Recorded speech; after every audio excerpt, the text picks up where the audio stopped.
that. respond to all of that. We'll do that. Certain, Yes. certainly. Sure. Thank you, Anuruddh sir. Thank you, Avik sir. And thank you, Ankush bhai, Thank you very for that much. Thanks, guys. panel. All the best. Thank you. Thanks, guys. All the best. Thank you, sir. So, guys, let's get excited for after this amazing panel session that we had on banking, insights, and beyond. We've got another next session. I think we've got all our panelists here. We've got CA Akshay Pradeep from Standard Chartered from Singapore. And finally, we have an international panelist as well. Thank you, Akshay Bhai, for joining in. We've got C. Akshay Sirselwala. Thank you, Akshay Bhai, who is there here. We've got CA Jineet Dharia and we've got CA Ojas Acharya. I think we couldn't get better panel than this to talk about not just numbers, not just talk about banking, but beyond all of these, you guys have taken the strategic jump. While Arjun and we have got CA Arjun Mehra, who's going to moderate this amazing panel. While we looking at their experience, I mean, just check up their LinkedIn and you will be awed by the amazing experience that each one of us is going to bring here. And I'm sure we'll have a lot of things to share, a lot of questions by everyone. But we've got limited time, so we're going to keep it as crisp as defined so that all our participants, the fresher chartered accountants, if 10 years down the line they would want to sit in your chair where you are, whether in companies like BCG, International Bank or anywhere, or, they would want to do a further course in terms of maybe IIMs or abroad, anything. So I'm sure all of those insights. So looking forward and thank you, Arjun, bhai, to agree to moderate this session. All over to you, Arjun. Thank you so much, Ritesh sir. I will not take a lot of everyone's time, and I'll just dive right into it. So, today we have four very, very eminent personalities specializing in the fields of mergers and acquisitions, valuations, private credit, valuations, FDD, IB, private equity, private credit, management consulting, the fields which you would sort of generally consider to be out of bounds from for CAs for generally a fresher, which is not really the case. But again, that is something which the panelists would sort of focus on. I'm super honored to introduce to you CA Akshay Pradeep sir. He's a seasoned M&A professional with over 13 years of experience in the M&A space. He's based out of Singapore, as sir just mentioned. He's an executive director at Standard Chartered, specializes in mergers and acquisitions. He's worked on transactions across Southeast Asia and India in industries such as consumer, technology, power, renewables, infrastructure, technology, cement, basically all the industries which are out there. He's also a qualified chartered accountant and he's done a CFA as well. Then we have with us CA Ojas Acharya sir. He's a director at True North. True North is a private equity and a private credit firm. He's previously worked with Pyramid Capital in structured credit, investment banking at EY, and at PwC he's worked at M&A deals. He's done his MBA from ISB and is also a qualified chartered accountant. We have with us CA Janeet Dharia sir.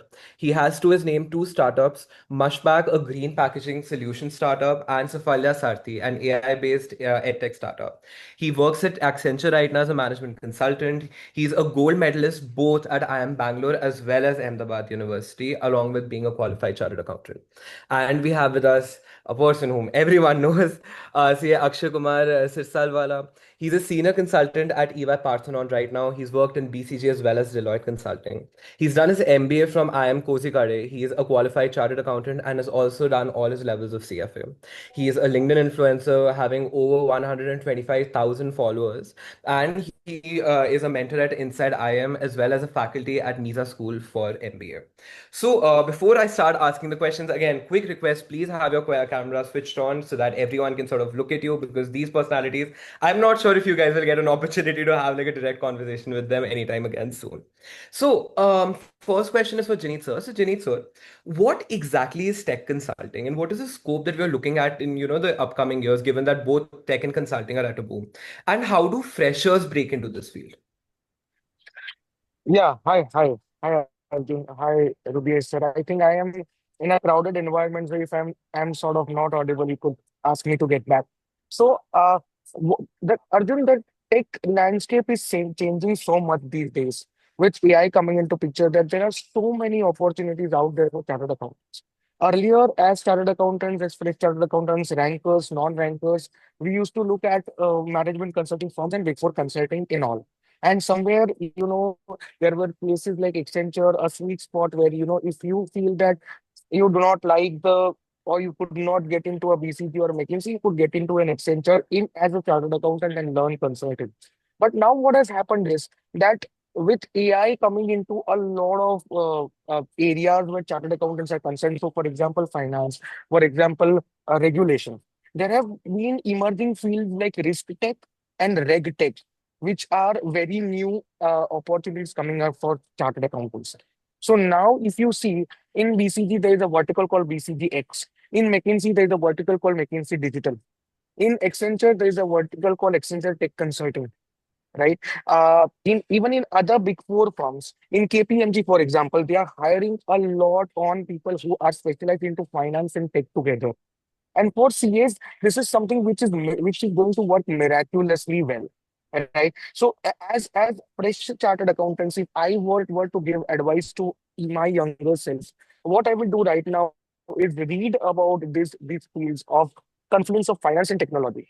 Say in the field of risk advisory, confluence of regulation and technology, say in legal laws and tax and how AI and technology are making changes there. Get some certifications down there in these fields and then apply to these companies. So if I feel that management consulting is not getting cracked somehow, trust me, management consulting is going to get old in a decade or so. And consulting is going to have an upper hand. That's why companies like McKinsey and BCG have such have made specialized arms for tech consulting. They had to get into it. Right. I have been working with Tata Strategic Management Group since some time now. And even within TSMC is a consulting firm which advises only Tata Group companies. So we advise Air India, we advise Taj on their business strategies. At TSMC, we have started a new vertical for tech-related consulting. And we are looking for chartered accountants, who can do it very well, or chartered accountants plus MBAs who can do it very well. So that is how tech consulting is evolving. So if people here have just qualified, they just need to go to a chat GPT, they just need to go to a Coursera, learn about what is risk tech, reg tech, how tech is getting integrated with top end consulting, and do some courses around it, do some research around it, and you will be good to go. And there are a lot of startups also in this domain who are giving roles. For example, Jupiter, it's a fintech startup who always has a role for a chartered accountant who looks into finance and technology together. There is Swiggy, there is Razorpay coming to our campuses again and again. So Mhm. those are those areas which I think Arjun students should focus on.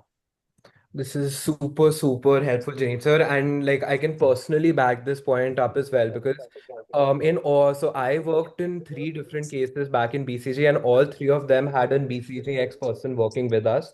There is no consulting without, the tech part, the tech specialist arm involved. Like I personally witnessed it, and this is super, super helpful.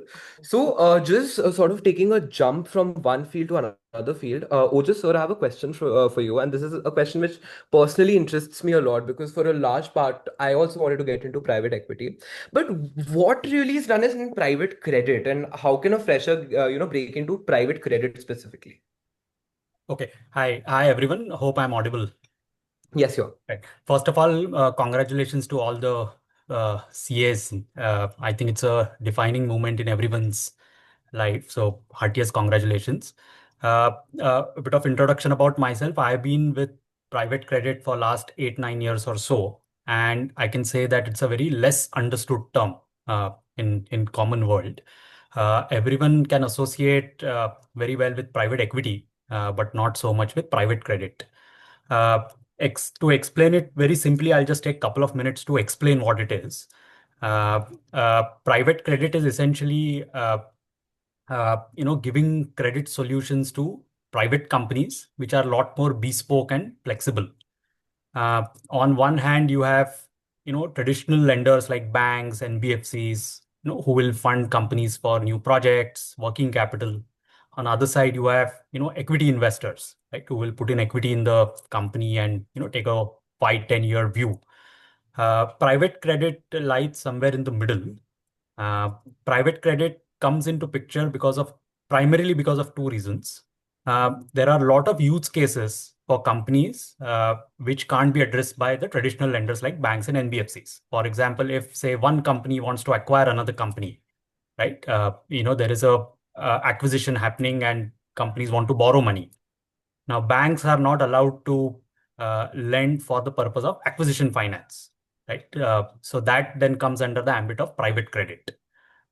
Say if founder wants to buy stake from a private equity investor which is already invested in the company, bank NBFCs are not allowed to do that, right? So anything which is something which has a regulatory restriction on banks, directly flows to private credit.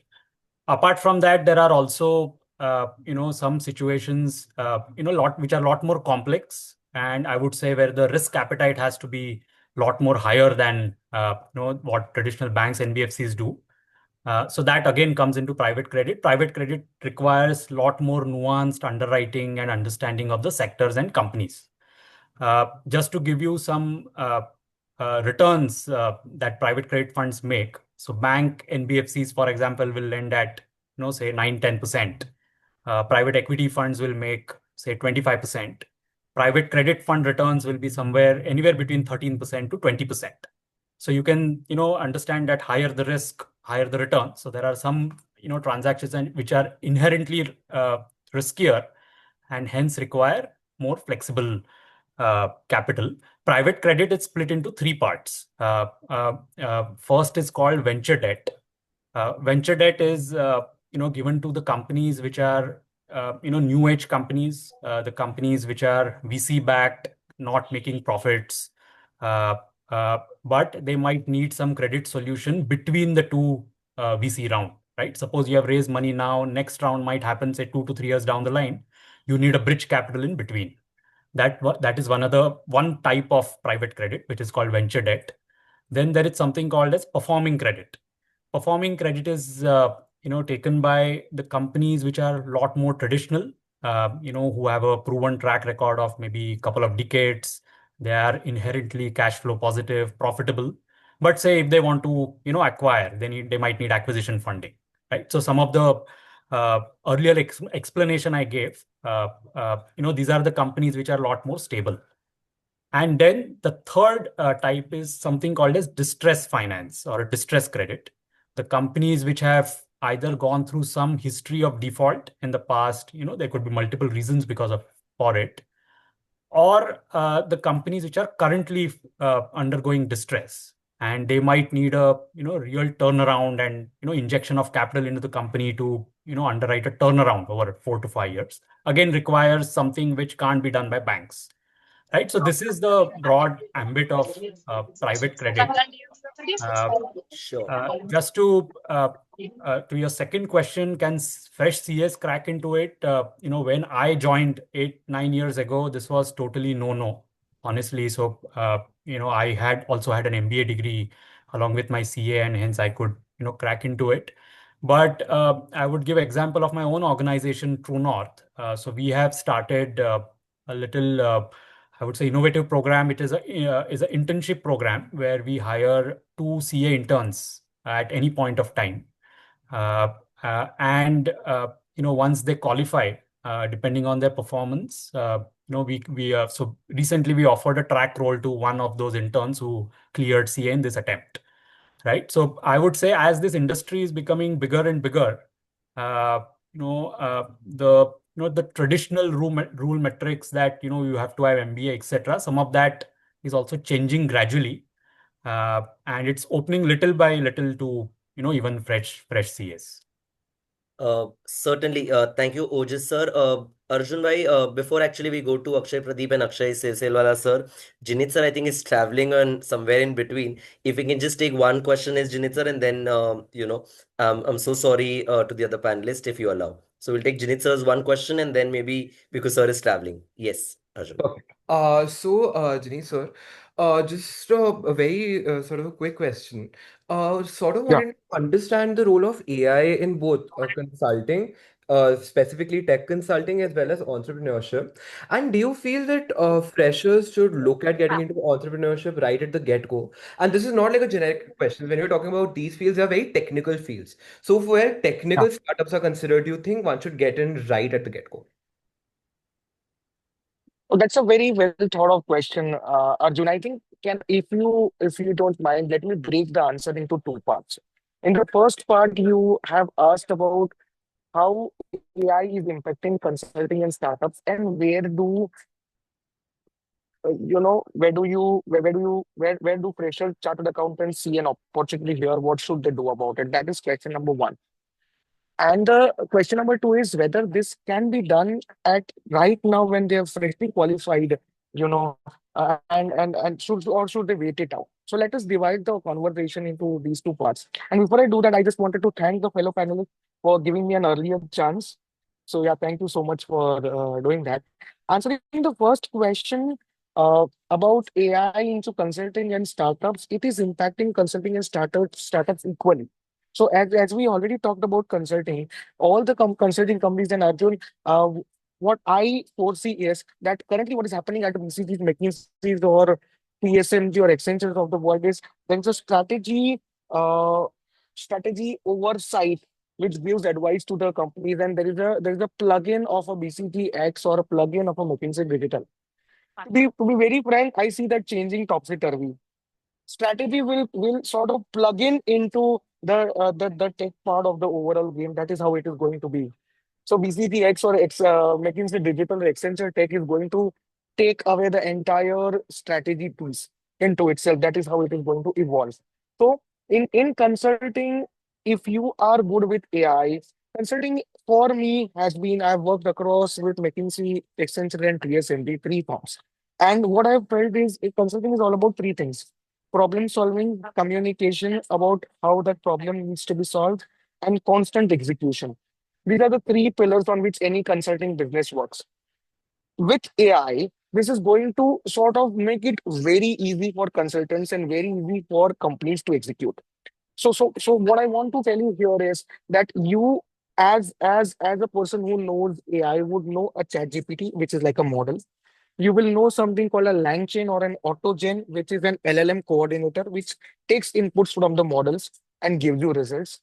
You will know something like a vector database. So for students to make it easy for students, अगर मैं आपको कहता हूँ कि आपने freshly qualify किया है chartered accountancy, वो एक इन्फॉर्मेशन है. बट अगर इसमें मैं एक और एलिमेंट डालता हूँ कि आपने फ्रेशली क्वालिफाइड किया चार्टर्ड अकाउंटेंसी लास्ट अटेम्प्ट में, जो फॉर एग्जांपल आपके लिए मी अटेम्प्ट था, तो ये वेक्टर या एक एम्बेडिंग एक एडिशनल इन्फॉर्मेशन हो गया. और आप सबको पता है कि अगर आपका प्रॉम्प्ट अच्छा है तो आपकी इन्फॉर्मेशन अच्छी सी पुल होगी. So these three things, as I told you, one is an LLM model. This is what students should read about. Please take notes. What is ChatGPT? What is Gemini? What is Claude? Read about it. Read about how these models can help solve problems. For that, read something about LangChain or an AutoGen framework or an N8N framework. And the third thing is read about how vector databases can be created. जो Pinecone, VBH जैसी technologies में होते हैं.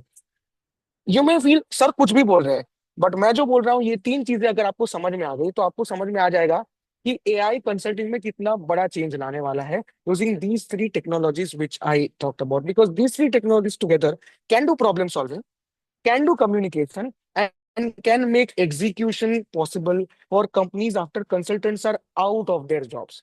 आपने 6 महीना consulting किया, उसके बाद तो 3 साल कंपनी को आपकी स्ट्रेटजी एग्जीक्यूट करनी है, तो उसमें भी आपका सपोर्ट लगेगा. ये कैसे होगा? तो ये तीन टेक्नोलॉजी से होगा. So that is how AI is going to change the entire consulting industry by these three platforms, these three technologies which I talked about. तो इसके बारे में थोड़ा पढ़िए. आज आपको ये सेशन के बाद यही होमवर्क करना है. And it's going to change you think your thought process about how consulting companies work. Coming to part 1B of the question is how AI is impacting startups. Very simple. मैं आपको एक चीज बताता हूँ. Chat GPT ने अभी agentic AI launch किया है. एजेंटिक एआई में क्या होने वाला है? एजेंटिक एआई में आज मैं लिखूंगा आई स्टे इन मुंबई, आज मैं लिखूंगा for me and my wife book tickets at a theatre in Juhu at 8 PM today for Son of Sardaar. बस मैंने सिर्फ इतना लिखा है. एआई क्या करेगा, चैट जीपीटी क्या करेगा? वो एजेंट के तरीके से एक्ट करेगा. वो बुक माई शो की में जाएगा, मेरे लिए टिकट ढूंढ देगा. टिकट ढूंढने के बाद मेरे को क्यूआर कोड देगा, मैं पैसे भरूंगा and I am done. right? Now Bookmai show has to think कि मैंने मोबाइल ऐप बनाया क्यों? Why did I make that mobile app? Because ये तो वेबसाइट पे चैट जीपीटी से मेरी वेबसाइट पे जाने के बदले काम हो रहा है. So this is how AI is impacting startups, and that's where startups take AI very seriously. तो AI कंसल्टिंग और स्टार्टअप दोनों की गेम बहुत बदलने वाला है, बदलना शुरू कर दिया. So if you as a chartered accountant, freshly qualified chartered accountant, full of energy, know कि यार ये गेम कैसे चलता है, you are going to be absorbed in any of these consulting firms or startups like this. You start your discussion going to a McKinsey or a BCG or Accenture saying that आपके ये clients रहेंगे और उसमें मुझे लग रहा है AI ऐसे इम्प्लीमेंट होगा, क्या मैं 2 मिनट बात कर सकता हूँ? And the interviewer will be all ears. You write this in your resume that you know line chain and the interviewer will be all ears. Coming very quickly to the second part of the question which we have which Arjun asked, कि यार अभी करना चाहिए, fresh qualified होने के बाद करना चाहिए, 2 साल के बाद स्टार्टअप करना चाहिए, या 2 साल के बाद स्टार्टअप ज्वाइन करना चाहिए, या फिर टेक कंसल्टिंग अभी करना चाहिए, नहीं मिल रहा है, मैनेजमेंट कंसल्टिंग नहीं मिल रहा है. See I tell you very simple formula. You just need to be prepared whenever the opportunity comes in. I mean, I was in the last few minutes of a panel and one of the senior panelists told the same thing. कि यार luck तो होता है, luck is there everywhere, but luck is useful only if you can encash it at the right time. What I'm just trying to tell you is build some capability into AI. Build some capability, try and apply into management consulting, tech consulting, and startups, which can give you a tech plus regulatory or a tech plus finance role. अगर मिलता है, that is your opportunity. Make your LinkedIn profile up to date. Reach out to these companies on LinkedIn profile. अगर मिलता है, that is your opportunity. कर लेना चाहिए. To answer Arjun's question, अभी ही कर लेना चाहिए. You will be 2 years, 3 years, 4 years ahead of the other people who are there. अगर नहीं मिलता है, I will keep building. I will make a website on Lovable for myself and show my capabilities. मैं build करूंगा, 6 महीने बाद फिर से opportunity के लिए try करूंगा, 1 साल के बाद try करूंगा. Right? But learn करना और execute करना आज सीखना. Sure. उसके लिए wait नहीं करना. This is super helpful, sir. And I know a lot of people where I work, they have these ideas, they want to get into tech, but they're like, nahi, काफी डर लग रहा है. But this is something which is super helpful. It gives a lot of clarity. And again, thank you so much, Janeet sir, for all the insights. I'll Thank quickly you, Arjun. sort of move on to the next question. Akshay sir, the next question is for you. Given your tenured experience in M&A, what sort of different, because M&A is a huge field, right? What are the different roles which are in M&A? And generally for those roles, what sort of skill set is what people look at, the interviews look at? Sure. Thanks, Arjun. Thanks for giving me the opportunity, Radesh. Good to connect with these fresh chartered accountants. First of all, a hearty congratulations to all of you. When I look back at sort of my life, one of my greatest achievements that I'm proud of was becoming a chartered accountant. So I'm sure you're all experiencing that same level of pride. I think the question about M&A, yeah, M&A in a nutshell, I mean, as you can imagine by the term, is advising corporations to either acquire another company or sell or divest a part or whole of their company. Why people acquire companies, that can be for expansion purposes, for entering new markets, getting some product capabilities that they don't have. These are all rationales for acquisition. Reasons why people may look to divest is certain businesses may no longer be core, may not be generating the kind of returns that the corporation is looking at.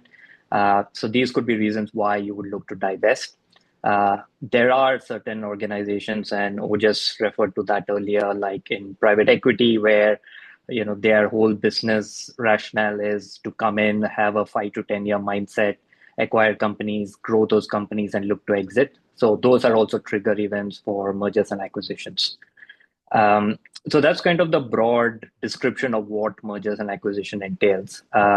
In terms of what kind of roles there are, so different organizations are structured differently. And in fact, one of the things I found quite confusing when I was breaking into this line is the distinction between investment banking, corporate finance, M&A. So these are all terms that are kind of thrown around, and different organizations use them differently. I'm kind of sticking to M&A for this discussion, but just to let the kind of panel know, some shops as in some firms will typically add M&A plus equity capital markets, which is where you advise companies on IPOs and capital markets listings. And together, M&A plus equity capital markets is called investment banking. Some other firms add debt capital markets, which is issuing bonds, either on the primary side, on the secondary side, and together those three, M&A, equity capital markets, and DCM, becomes investment banking. Some other organizations also add financing, which is acquisition financing, high yield financing, and that entire umbrella is called corporate finance. So suffice to say that in all of these, what you're doing is you're essentially advising large corporates on how to optimize their capital structure and how to optimize their returns. And that can happen through listings, can happen through acquisitions, can happen through financing. These are kind of the broad areas that you look at. Now, the skills across these, at least in the initial part of your career, are good analytical skills. I think being able to analyze the company, its balance sheet, its cash flows, to be able to come to a conclusion on what that company needs to do to be able to optimize its returns. So I think the FM part of the chartered accountancy curriculum is probably most relevant in this particular field. The second skill set, which becomes more important the more you progress, is an ability to connect. And basically, a lot of these, for an M&A trade to happen, you need a willing buyer and you need a willing seller. So you need to be able to, and what we do at Standard Chartered Bank, for example, is use our client network across the world to figure out whether there could be somebody who would be a good fit for the asset that we are selling, for example. Or if you're advising a client on the buy side, we would look to see where there's a target available that would exactly give the synergies that the company is looking for. So the ability to connect and network is, I think, an important skill, which becomes important as you progress. The third skill, which is also very important when you start off, is simply an aptitude and willingness to work really hard. In investment banking, the hours are really, really long. Initially, it's extremely poor work-life balance. So that's something that I want to give a call out and make sure people know what they're getting into. So that willingness to do that hard work and that attitude, I think that's a really important skill to have. Thank you so much, sir. Akshay, sir. This is like super helpful. And in respect of the long working hours, sort of takes me back to the time I did my articleship back in KPMG. So when I was doing my articleship in KPMG, it was an M&A tax.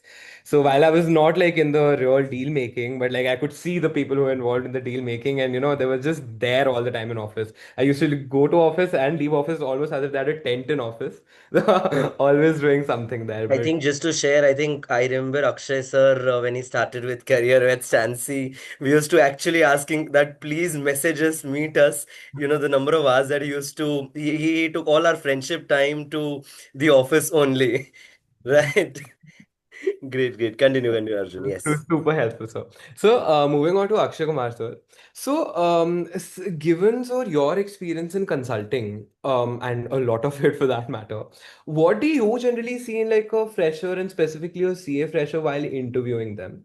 And say, for instance, a fresher has done their articleship from like a mid-sized firm. They don't have any relevant work ex where finance is considered or consulting is considered. Do they really like realistically do they stand a chance of breaking in? Thank you so much, Arjun, for asking this. Firstly, pleasure to be here, and cannot relate more to what Akshay just said that about work-life balance. It's interesting.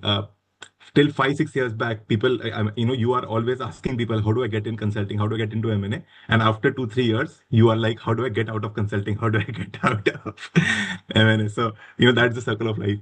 But coming to the main question over here, which is firstly, what do I see in profiles of people? And secondly, how do I evaluate them while interviewing them? So first, let's stick to the CV.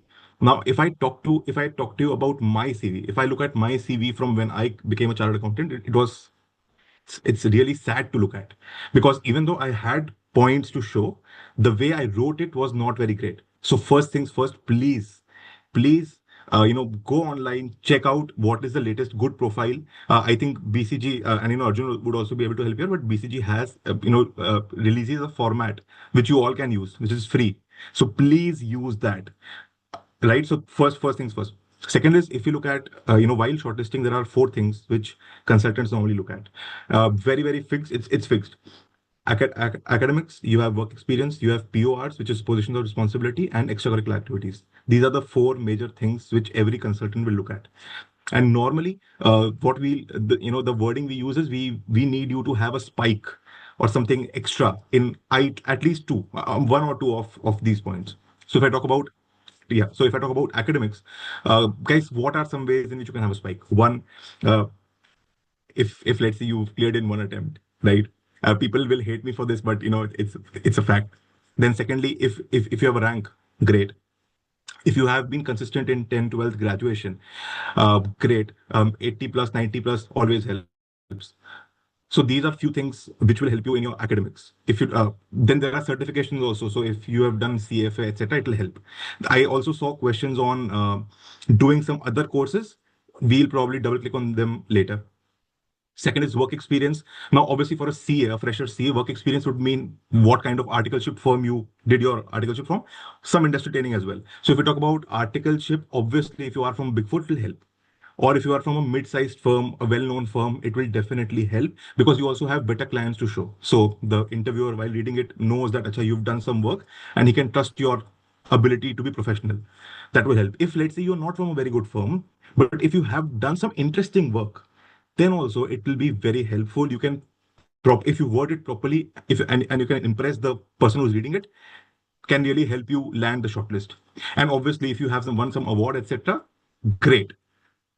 So these are things which will help you in your work experience. If I talk about PORs, I mean, I think CAs mein to possible nahi hai. So let's skip that. PORs meaning position of responsibility, meaning, let's say, if you are from in your college, you can be part of the placement committee, sponsorship committee. But I think for CAs, to kya hi bole. So let's move on. Okay, then extracurricular, underrated, but CASA, etc., they would work, all these students assigned to exactly that will be work very as a helpful. position of Very responsibility. very helpful. Very helpful. Absolutely.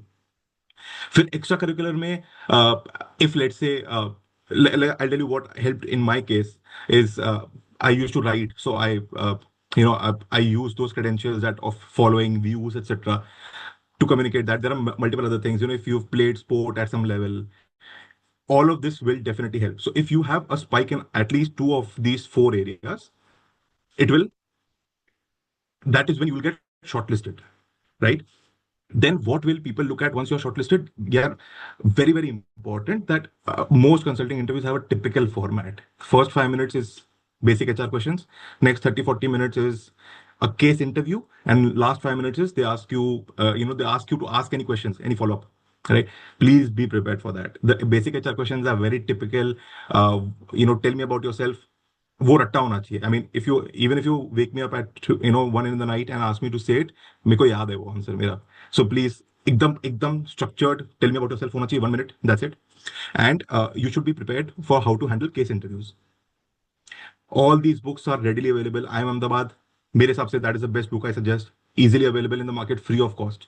If you don't get it, please message Arjun or me. Maybe other panelists will also have it, but all of us normally have the book. It's free of cost, easily available. What will a consultant normally look at? What will an interviewer normally look at is two things. One is your communication skills, because communication is extremely important. That is what they will look at. Secondly, problem solving skills, your ability to solve a problem. Normally ये होगा कि complicated question आपको देंगे, आपको break down करना पड़ेगा, right? And all of this you can practice via the case books. So sorry for this long monologue, but that is So, no, I think that was very relevant. So, before Arjun jumps into a different question, so I've got just one thing, because a lot of people ask, I think Arjun might have also this. So, if I look at, all three, and in fact, Jinit Bhai also have done multiple degrees, or, after CE, you've done something, right from maybe a CFA, maybe an MBA, from maybe outside IIMs. So, is that if somebody wants to get into an M&A, somebody wants to get into FDD, private equity, etc., is that the only route कि भाई एक dual degree करना ही पड़ेगा, or it is possible for somebody to read, maybe work in smaller companies, and if yes, because it's not always possible, because a lot of, because the way everybody comes from a different background, after CA, but somebody would want to get into an M&A, but it's not possible, for somebody maybe to do an MBA, do full 2 years, or maybe CFA at the initial start. So then what should his or her career trajectory should be in terms of okay, what type of companies or what type of role profiles, if he's not an AIR, should he or she work in? And then maybe 2, 3, 4 years down the line, he or she should be able to get in, or maybe do a dual degree later on. If all three of you can put a little scope on, maybe starting with Akshay Pradeep sir, and then Ojas Akshay bhai as well. Yes. Yeah, sure. So I think it's about probabilities to my mind. If you add on the MBA degree, then you kind of get a shot at that campus placement, and you get a shot at that more systematic way of breaking into investment banks and M&A firms. So that's I would say a higher probability of success. In the absence of that MBA degree, it doesn't mean it's completely impossible to get into investment banking kind of line of work, but that probability and that luck factor just increases, exponentially. So I would say that if you are starting out and your preference is not to do another degree and to get experience, just make sure that whatever initial profile you're picking up has a skill set that you think will help you down the line. So, for example, if you're quite clear that M&A is really where you'd like to end up, then a key skill set is really valuation. So try and get into a field of work which includes and gives you experience in valuation work, which can be, for example, the valuation practices of the Big Four, the diligence practices of the Big Four. It can be more boutique firms in the Indian market. All of these, as long as you can give that narrative that you picked up, you started off with a certain field of work, but that gave you exposure to clients, gave you the ability to do valuations. You can then look to make a break down the line, even in the absence of MBA. Sure. Ojas? Yeah, so I think I agree with Akshay. I mean, just to give you my own example, so I also completed my articleship from a mid-sized firm and not a Big Four, and I knew that I couldn't get into, these kind of roles that I wanted, from the start. But then I applied to the FDD team of PwC, right, which I thought is a good, directionally, it is a good is a step in that direction, wherein I worked for the 3.5 years doing financial due diligences on various M&A PE transactions. At least that gave me that vantage point, to at least see what kind of things happen in this. And that financial due diligence experience, along with my CA degree, also helped me crack my MBA. Because I did it from ISB, and ISB work experience also matters as much as your GPAs and your qualification. So I think directionally you should always see that what you're doing, is it uh, is it going to be helpful in your ultimate goal. Another thing possibly I will advise is that all these fields that you're talking about, for an early analyst role, require financial modeling, right? And when I talk about financial modeling, I'm not just talking about the Excel skills, but whenever we are interviewing a fresh candidate, we tell him to prepare a financial model just to test the thought process of that person. And financial modeling is something which CA doesn't teach you all that well, right? So I think that one skill, if you could, try to hone early on, I think that could give you some early advantage. In the financial model, you should, it kind of culminates into thinking about, industry growth rates, companies positioning into the industry. How do you see company doing in future? And it's all explained through numbers and assumptions. I would advise, these CAs to do some course on that. Akshay Kumar, sir? Yep. Just to add, most of the points have been covered by Akshay and Akshay and Ojas. But just to add here, one more thing which you guys can do is also, target niche consulting firms. Like if I ask you, everyone wants to get into MBB, right? Or let's say Eva Parthanan or Accenture Strategy, etc. But there are other niche consulting firms which people are not, unfortunately, not aware of. But these are great firms to start your career. So, like for example, I'll give you two names, and I'm sure. I mean, I'm not sure, but I'm pretty sure that none of you or half of you might not have heard of them, like Praxis Consulting or Synergy Consulting, right? So these are good firms, and there are a list of other such firms. So please just Google, try to find out these firms, and please apply. So I'll give you a friend of mine. I'll give you his reference. He started his career at Praxis. After 1.5 years, moved to Deloitte, and after 2.5 years, now he's a colleague with me in EYP. So it's very simple. You can just keep building on, and after 1.5, 2 years, you can easily get a switch to a better consulting firm. That is also one more thing which you can do. Superb, superb. Arjun, you would want to go to the next question? Yeah, this is super, super helpful. I just have one quick question, so that we can respect the time and also have like very important parts sorted out. So, Ojas sir, this is a doubt which a lot of people have reached out to me as well in respect of. Could you sort of break down how a private equity is different from a venture capital, which is different from an IB? Because everyone knows that they want to do PE, VC, IB. They don't know that these three are totally, different countries in themselves. So if you could quickly break that down. Right. Yes. So I think VC and private equity are all both buy-side roles. Venture capital funds are funds which generally back the startups in their early stage, right? So a typical VC fund might invest a small ticket into multiple companies, thinking that maybe 3, 4 out of 10 will succeed. Because the success rate of the companies in the very early journey of those companies is generally low. So VC funds, conceptually, they back the companies at a very early stage, whereas private equity uh, funds generally back more matured companies which have already possibly gone through some rounds of equity, or at least they are, have established their business model, and private equity funds help them to scale up to the next level of growth. So the kind of companies they will look at, right, VC and PE funds will be very different.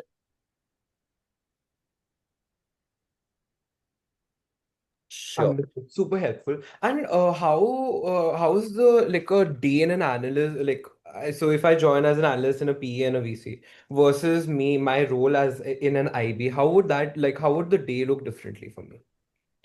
So investment banking generally is a more sell-side role, right? So you generally take up mandates, from the companies.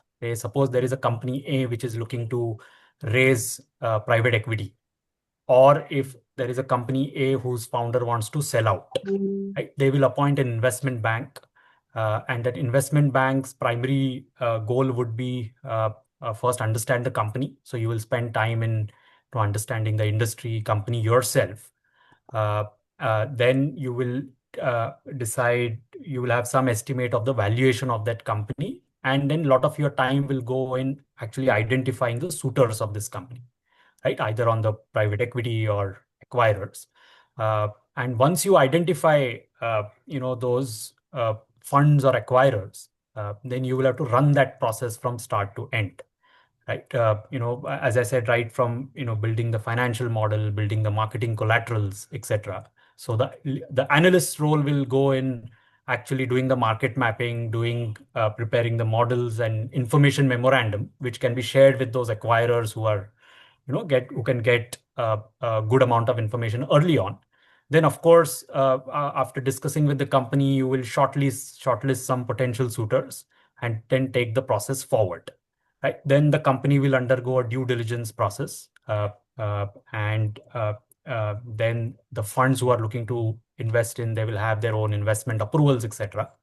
And once all of that happens, then finally the negotiation will happen on on the valuation, how much stake you buy, what is your end exit horizon, etc. So the investment banking role will support the founder in doing all these activities.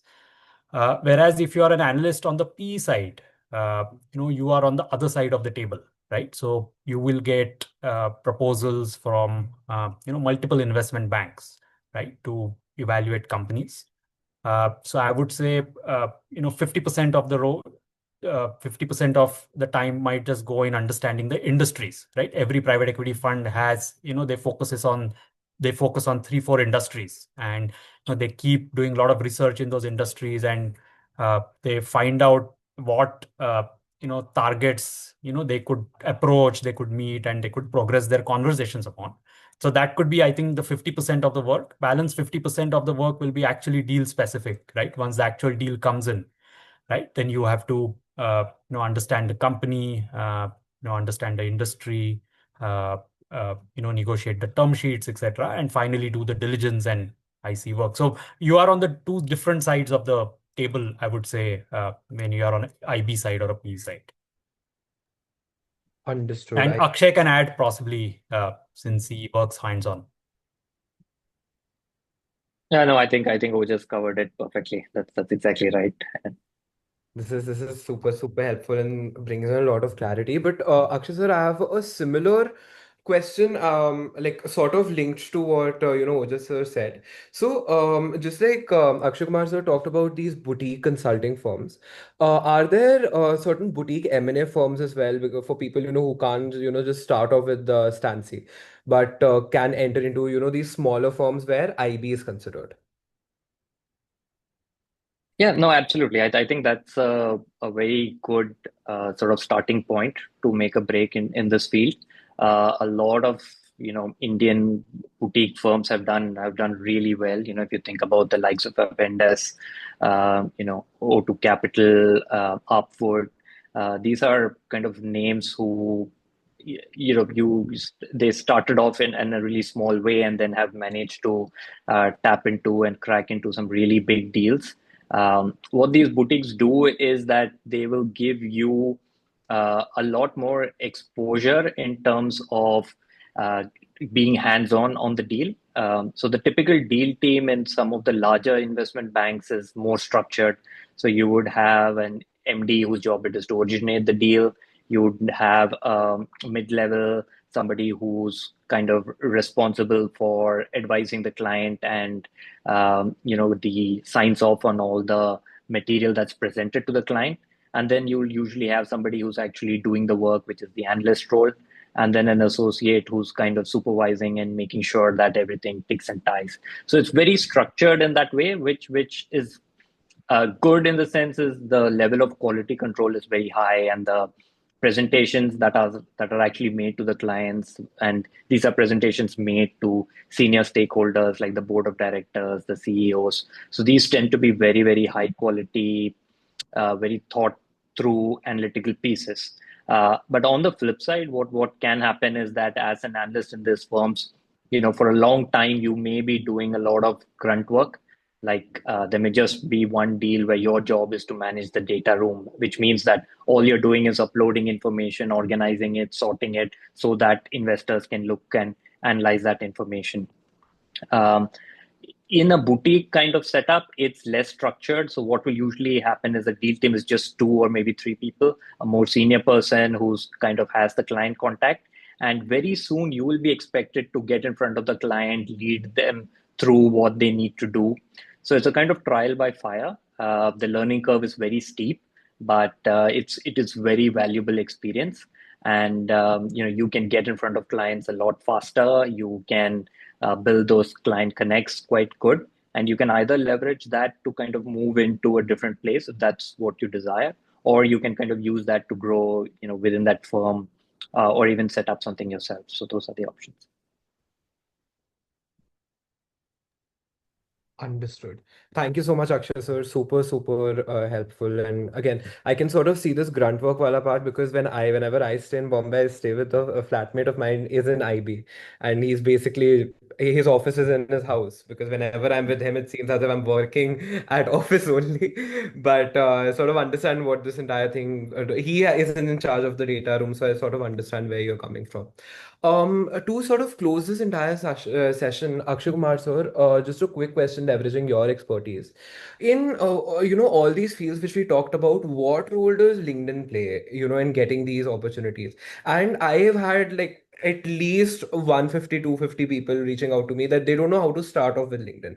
So see, I know one thing about LinkedIn is getting followers, but how do you convert these followers into relevant leads? That is something which many people don't understand. So before Akshay Kumar sir answers, Akshay Kumar sir, we are missing your memes on LinkedIn these days. So just to let Akshay Pradeep and Ojas sir know, he writes amazingly well on LinkedIn, and of course, I've got some fancy numbered followers. And what he writes has been amazing. It will bring you knowledge, it will bring you laughter, everything. So Akshay Kumar sir, please restart. I'm missing at least. I'm sure the others are. Over to you. Sure, sure. Go ahead. So coming to what Arjun asked first is LinkedIn relevant? Of course, it is relevant. If I were to talk about the three, I've held three jobs, and two of them have been through referrals, and one has been through LinkedIn. So one thing which people don't realize is the value of referrals. Extremely, extremely important.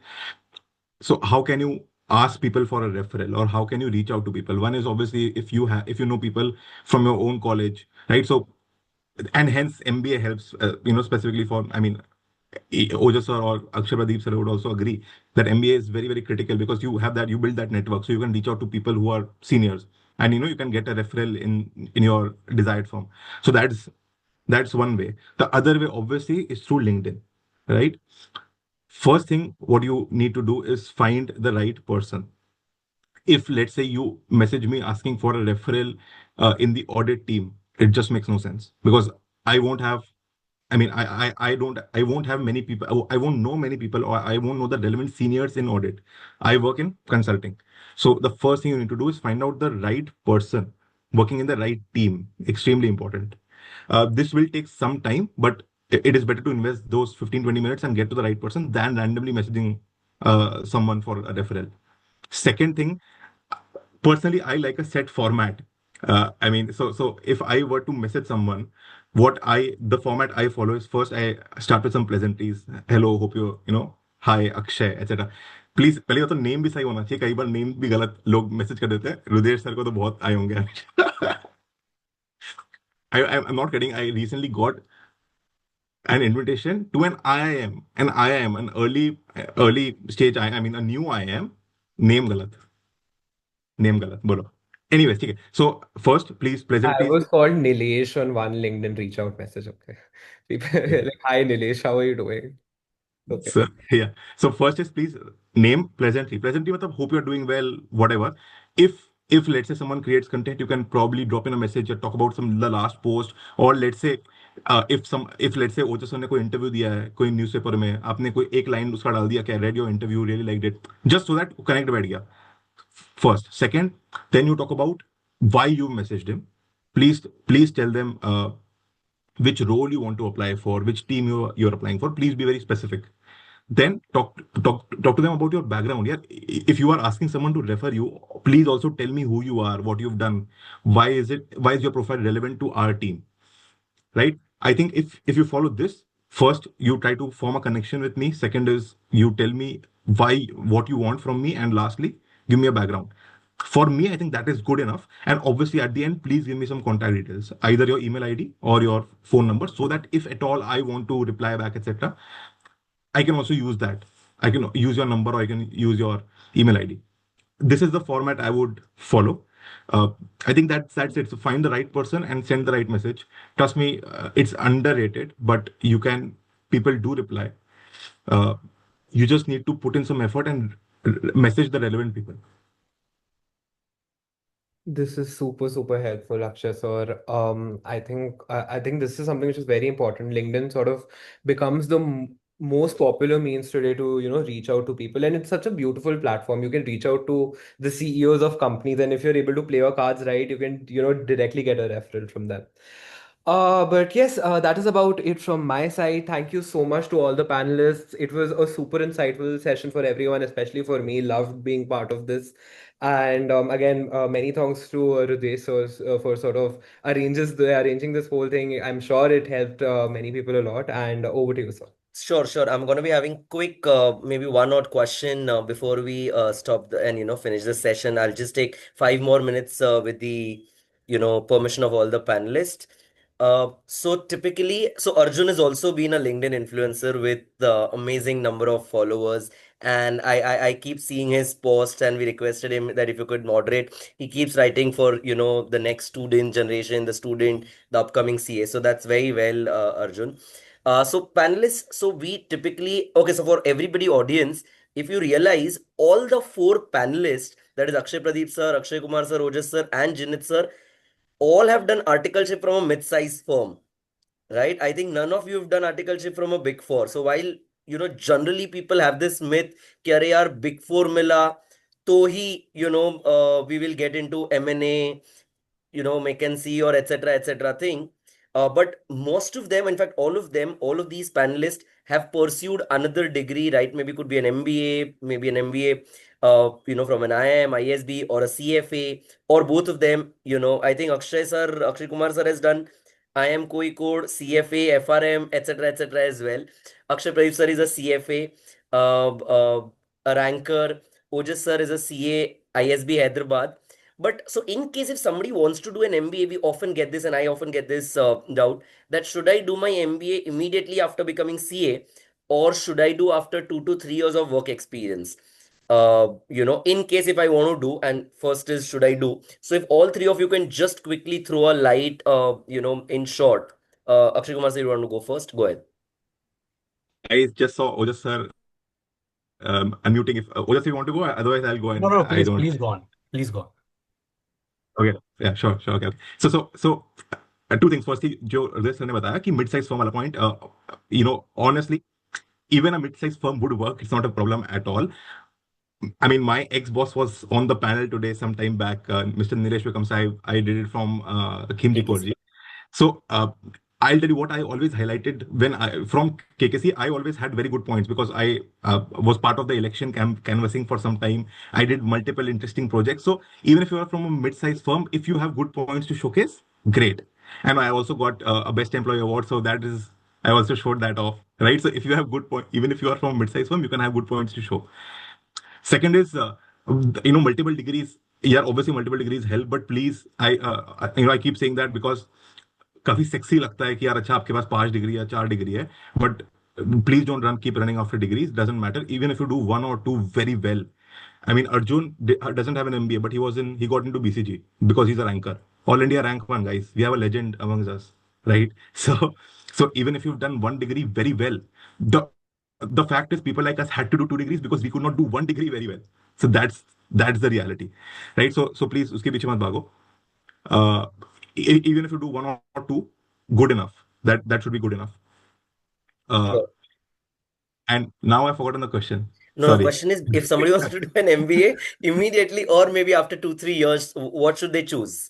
Or what is your Yeah. So I think it sort of depends. If you get into a very good job, if you if you get into a good niche consulting firm, even 1 or 2 years will be extremely helpful because after those 2 years, when you go to an MBA, most top consulting firms, I'm talking about consulting here, obviously for other IB roles, others can speak. But let's say if you have worked in, let's say Deloitte, even if you a very junior role, Deloitte में 2 years consulting आपने कर दिया है, then there's a very high chance that you will get shortlist from the other top consulting firms, MBB, etc. because you already have some experience. So you are already better than the others. So if you get into a good role, please you can postpone your MBA for a couple of years and then go for it. But let's say if you get into a job which is not very helpful, let's say for example you want to get into consulting, but you get a tax role, okay, which will not add a lot of value to your profile. In those cases, I would suggest why waste years? You can try perfect? appearing for CAT. Also, one more thing I would just like to add is that even if you think you want to do an MBA next year, doesn't mean you'll be able to crack CAT, etc. Even I thought I'll do an MBA as soon as my CA ends, but I could not convert. I could not clear CAT in the first attempt. Right? Typical CA behavior, cannot do things in the first attempt, right? So I could not do it in the first attempt. So you will have to, even when you Sure. think next year कर लूंगा, but जरूरी नहीं कि आप कर पाओगे. Certain. Just that's it Yes, from my side. Ojas. Yes.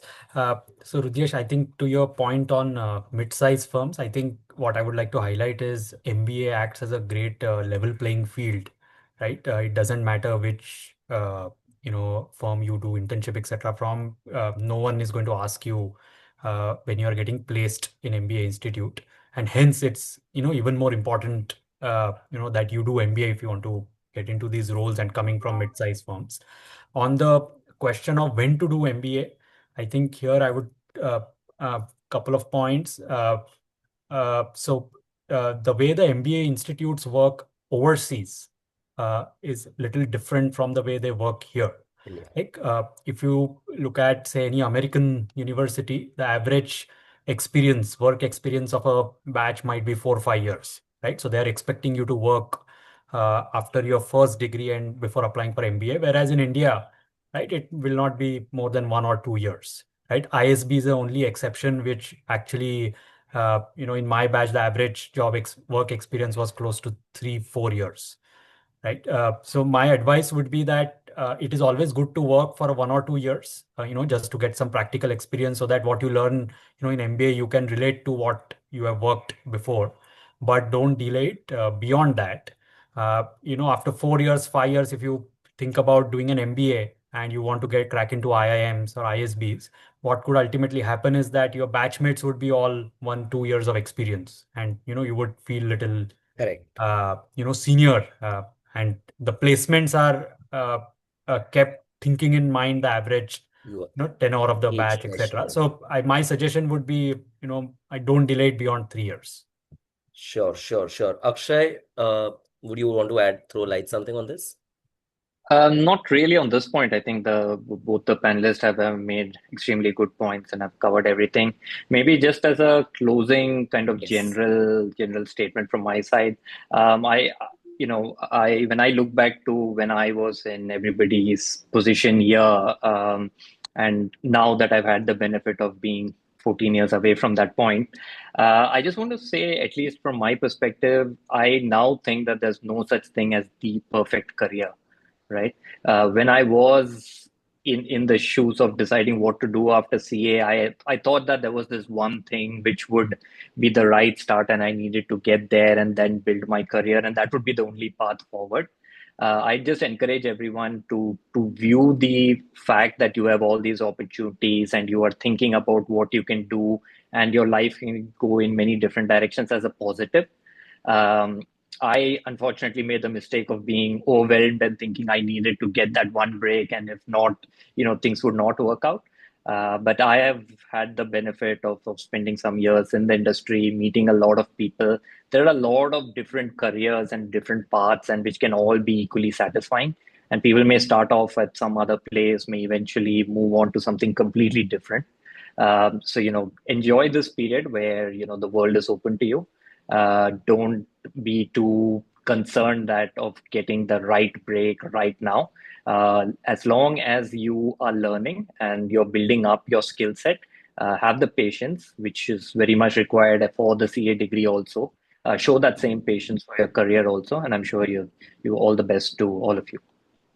Superb. I think we couldn't get a better closing. One very, very quick follow-up question to this, because Yes. I just got I just got a LinkedIn DM on this for me to ask this right now.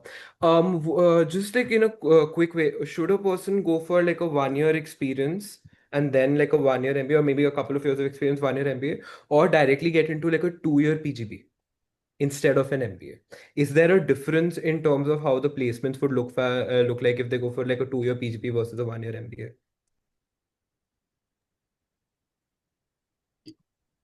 Yeah. Yes, over to you. My understanding is both are same. ISB offers 1 year course, whereas IIMs offer 2 year course.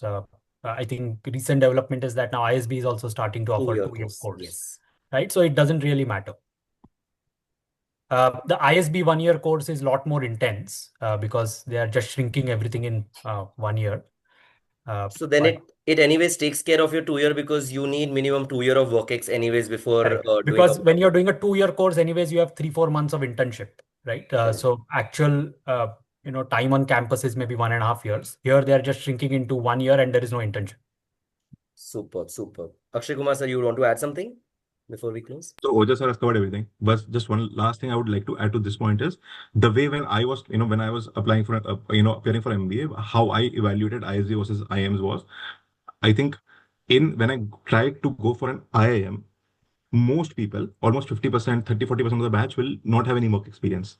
So what will make you win is your ACADS. So if you have great ACADS, right, you can go for an IIM, even if you have let's say, some average work experience. But if you're going to ISB, most people obviously will have 2-3 years. 2 years is the bare minimum. So 3, 2, 3, 4 years, there will be people with 4-5 years experience.